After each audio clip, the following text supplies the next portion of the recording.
Good morning, everyone. A couple weeks ago, I was watching the presidential debates, and they had ads on TV, and I decided to sit through and see, what's going on. And they had a lot of ads about propositions that we have to vote on tomorrow. And one of them that stood out to me was Proposition 37. And basically, what it said was yes on Proposition 37, mainly because people have the right to know what they're eating, and that the U.S. is the only country that hasn't implemented GM labeling laws, and that with people's right to know, since we don't know the safety of genetically modified foods, it's important that we label them. So I thought, okay, when I vote, I guess I'll cross off yes on Prop 37. And then the very next ad, of course, says no on Prop 37, this is why. And then it's a farmer telling me that it's just a deceptive food labeling scheme, and that it'll just cost everyone billions of dollars to implement, and it'll cost the FDA more to help regulate and enforce these laws. So at that point, I didn't know what to believe, because either way, I didn't know who was telling the truth. So I thought it was important to inform you guys on what Proposition 37 and myself, because genetically modified foods play such a huge part in our food supply, and we don't even realize it. And we don't know how, if labeling these products or not will help us. Some people want to know when they're eating genetically modified foods, because as to the safety of them, we still do not know what effects it could have on us. So, and according to an article by Pam Shoulder and Paula Fitzgerald, it was published 2010, stating by the label, approximately 70% of all processed foods on U.S. grocery shelves have genetically modified ingredients inside of them. And so that obviously is a very large amount of our products, and therefore we should know more about them. And according to an article by William Yeager, published in 2002, Effects of GM Labeling and Oregon Ballot Measure 27, if GM labeling were made mandatory in the United States, it would cost about $770 million to $2.8 billion annually just for small businesses and corporations to implement these new regulations. So in this speech, I will inform you on what Proposition 37 is and how it may affect small businesses and consumers just like us. First, I'll go over more in depth what Proposition 37 is. Second, I'll go over what the manufacturers have to say about it, what they believe, how they believe it won't help us, and third, how it might affect us as the consumers. So first, let's ask ourselves, what is Proposition 37? Proposition 37 basically states that any foods with even trace amounts of genetically modified ingredients have to be labeled as such and can no longer be labeled as natural. There are exemptions to this proposition, such as any foods such as eggs, dairy, meat, poultry, any foods sold in restaurants, as well as any alcoholic beverages such as beer, do not have to be labeled. Many people feel that because of that defeats the purpose of people's right to know about these foods, because whether you're eating meat, eggs, when you're eating at a restaurant, you won't know if it's GM labeled or not. And so, according to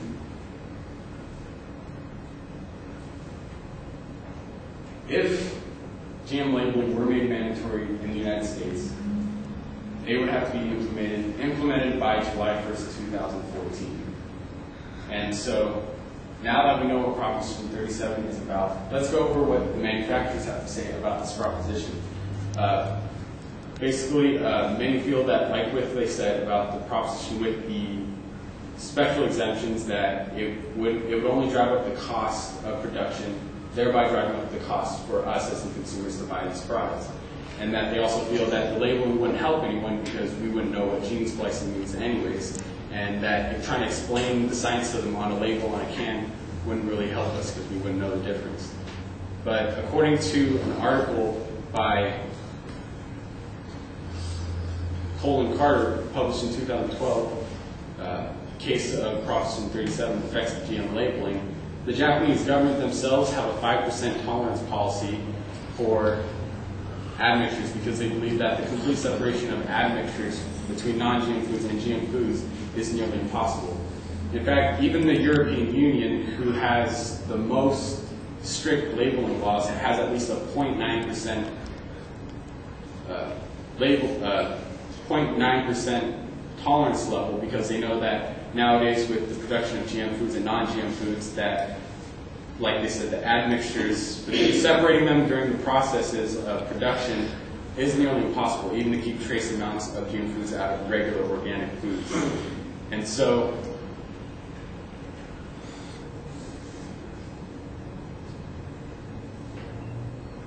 and according to an article by Colin Carter written in 2012, Case of Proposition 37,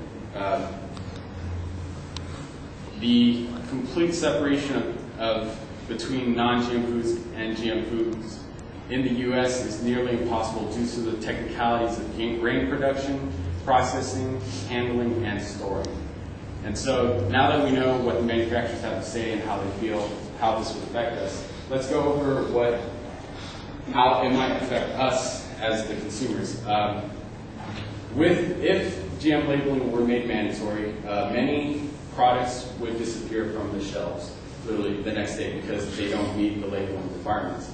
Another thing is there would be a lot of lawsuits on the companies because they can't meet these standards, and even keeping trace amounts of GM foods out of non-GM foods is almost impossible nowadays with them being produced so close to each other. And so with all those lawsuits, it would cost companies a lot of money, and it would cost a lot of small business to try to stay in business with all these lawsuits being filed against them. And but according to an article by Colin Carter, the 2012 Case of Proposition 37, there's no science-based justification for mandatory GM labeling because there's no evidence that such foods pose any risk to human health.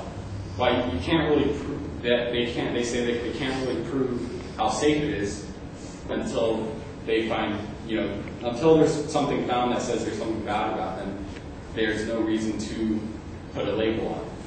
And so, but the thing about it is the U.S. has a growing demand for the food supply, and in order to meet that, they've had to add these enhancements to try and help grow the products faster, increase the resistance to weeds, so that they could make sure that the nation gets the food supply, since most of us don't grow crops in our backyards. So now that I've informed you on what Proposition 37 is, how it affects the consumers and the manufacturers, I hope today that I informed you on Proposition 37 and that you learned what Proposition 37 is, how it might affect the manufacturers and small businesses, and third, how it might affect us as the consumers.